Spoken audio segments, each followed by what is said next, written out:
Énième périple pour un grand tableau persan à Marseille, aux friches de la Belle de Mai, dans une ancienne manufacture de tabac.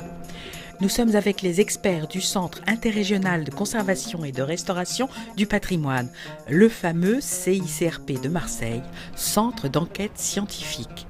Il possède des moyens d'investigation aussi performants que ceux des enquêteurs de la police.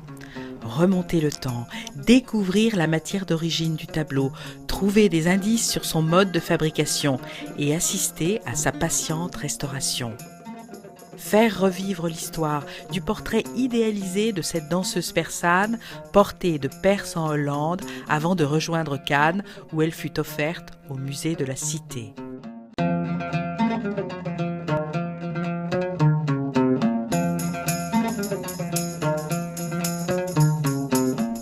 La ville de Cannes a signé une charte de mécénat avec la Fondation du patrimoine qui prévoit la restauration de toute la collection des œuvres Kadjar du musée, initiée par celle de la courtisane dansante.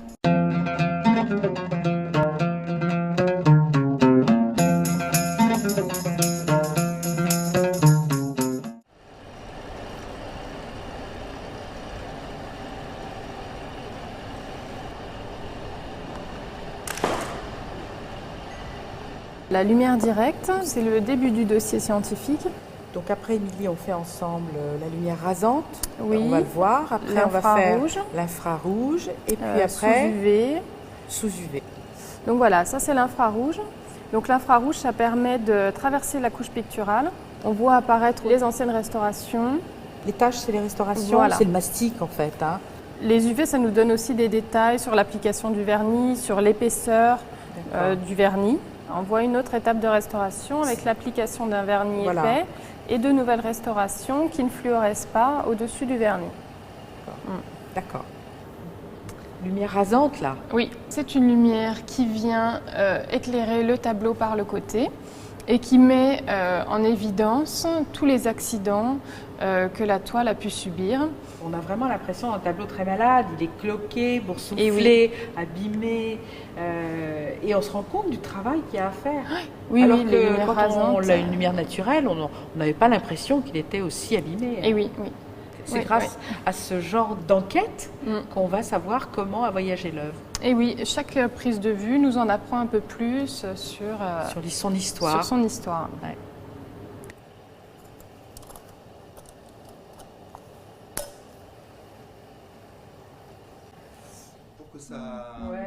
Oui, moi je suis vraiment d'accord avec Nicolas. Donc ce qui est intéressant, c'est qu'on voit toutes les photos qu'a prises Émilie. Alors celle-là, moi, elle me parle beaucoup. C'est l'UV. Ah, c'est l'UV. Celle-là, elle est intéressante parce que on voit des choses qui apparaissent là. Alors, on voit un vernis très épais, non? C'est le vernis de restauration puisqu'on sait que l'œuvre a été restaurée. Et il est analysé, ça, Nicolas, vous l'avez... Alors le vernis, en fait, on va l'analyser après. On a fait des prélèvements avec Dounia. D'accord. Il semblerait qu'il y ait peut-être plusieurs couches de vernis de restauration. C'est ce qu'on va essayer de vérifier. Il y a eu une campagne de restauration, très probablement à l'arrivée de l'œuvre en Hollande, au cours de laquelle l'œuvre a été très repeinte et ces repeints sont très visibles sous lumière infrarouge. Vous voyez, donc ce sont toutes les zones sombres que vous voyez. Oui, on a bien sur vu la photo ça, infrarouge. Voilà. Sur la toile. Donc la première restauration en Hollande, on connaît le nom du restaurateur, on a les papiers le prouvant, donc des restaurations. Et en fait, j'ai l'impression que les restaurations masquent des pliures, des plis qui sont du fait du roulage de la toile, hein, c'est ça? Ce sont de grandes œuvres difficiles à transporter.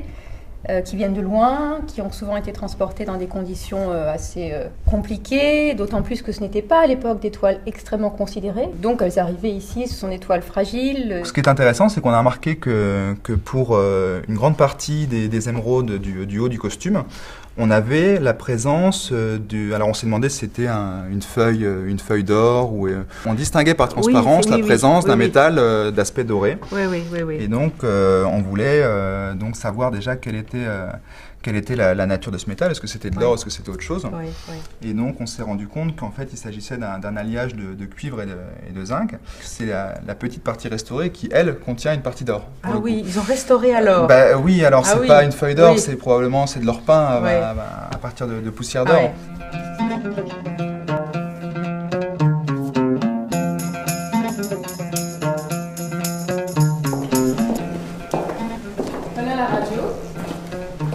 c'est les mêmes radios qu'on fait dans les hôpitaux? C'est la même technique avec d'autres paramètres. D'accord. Un peu plus... Mais donc c'est des radiographies qui nous permettent de voir encore au-delà de la lumière. C'est comme pour le médical, on voit l'intérieur de l'œuvre. Ça révèle notamment les pigments qui peuvent être utilisés. Par exemple, il y a des pigments qui sont plus ou moins transparents à la radio. Est-ce qu'on arrive avec cette radiographie à voir des informations sur la technique du peintre? Oui, alors à cet endroit, là, dans la main, on voit bien qu'elle a été peinte en réserve. En réserve, ça veut dire qu'on laisse des parties non peintes. On peut imaginer que des apprentis peignent par exemple le fond et que le maître vienne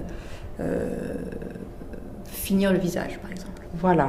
Alors, comme ça, il n'est pas très compliqué. On redresse. Donc là, on arrive dans l'espace où on va effectuer donc, les analyses par MFX. C'est une technique qui va permettre d'analyser et d'identifier les pigments qui ont été utilisés pour cette peinture. C'est une technique qui est complètement non destructive. Donc on va pouvoir, sans aucun contact avec la peinture, faire une analyse par le biais de rayons X. Et en fait, on va enregistrer la réponse des matériaux aux rayons X et on va pouvoir avoir la composition élémentaire des pigments du tableau. Et identifier les pigments, ça veut dire avoir une indication donc, sur la technique du peintre, la datation du tableau. Ça, en fait, c'est le laser. Et en fait, ce laser-là, il y a une petite caméra vidéo aussi.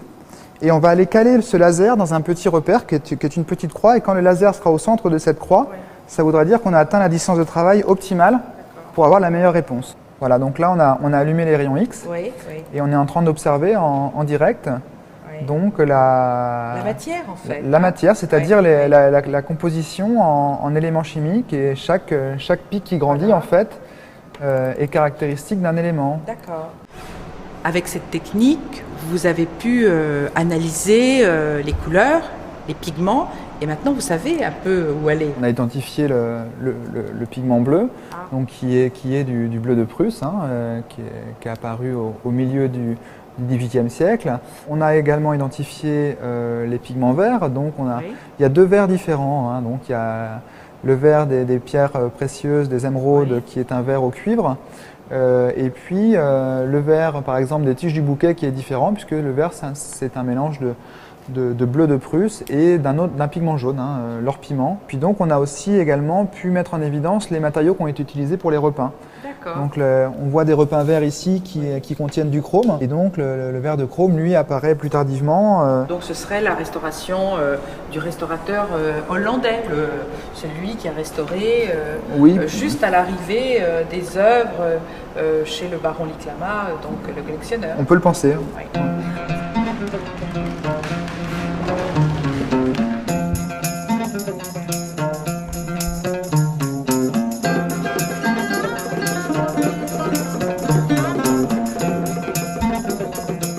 Je trouve très intéressant cette partie-là, l'amincissement du vernis que vous avez réalisé, parce que ça nous donne l'éclat de la peinture et les bijoux apparaissent bien plus chatoyants.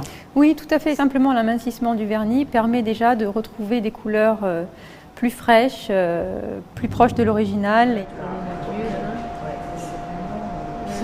On les voit bien, les nodules, les gros grains de colle qu'il n'a pas réussi à dissoudre et qui sont juste sous la peinture.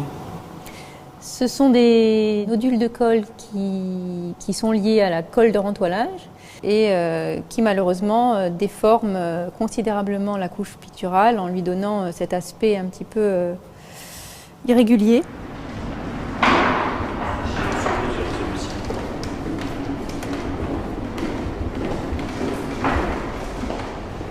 Moi, je verrais bien vérifier si comment on est à peu près, tu vois, à ce niveau-là. Je suis pas sur ta marque. Ouais, non, mais... c'est normal. Ouais, c'est normal.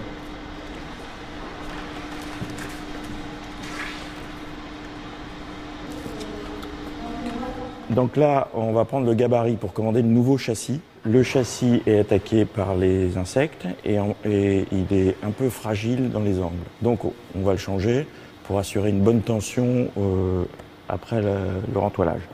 Ce qui était dangereux dans ce cas précis, c'est que la toile était extrêmement fragilisée. Elle avait été fragilisée par son histoire, certainement lors de la dépose de la peinture, et avec beaucoup de déchirures qu'on peut apercevoir encore maintenant.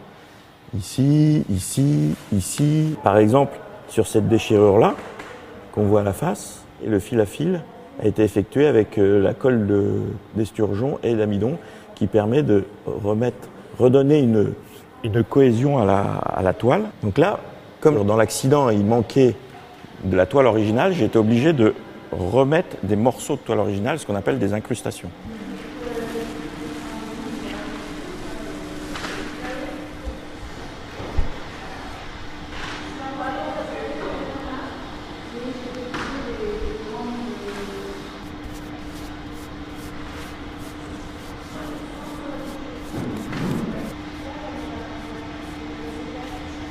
Alors l'étape suivante, c'est de coller par-dessus cette protection un papier plus fort et de pouvoir le retourner pour travailler au revers de nouveau. C'est ce qu'on appelle le cartonnage.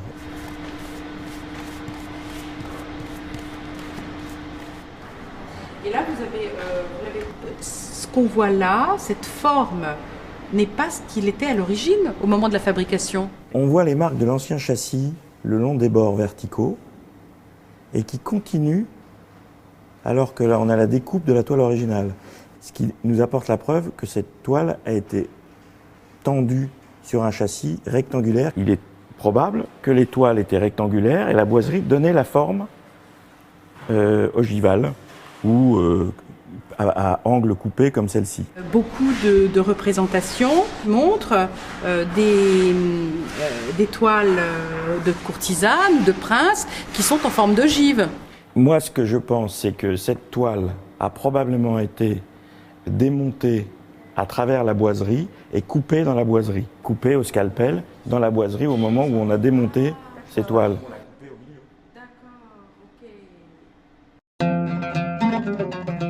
Sans doute, dernier périple pour la courtisane Kadjar. Voyage retour de Marseille à Cannes. Mais qui sait ? Elle a rejoint aujourd'hui le musée de la Castres pour y être exposée avec toute la collection Kadjar, en attente de restauration. Sa cousine, à la jupe rouge, le prince Kadjar, des paysages de palais révélant jardins en perspective. Les œuvres Kadjar vont naturellement s'insérer dans la prestigieuse collection de Cannes et donner l'occasion d'une réflexion sur la place des arts Kadjar dans les musées du monde.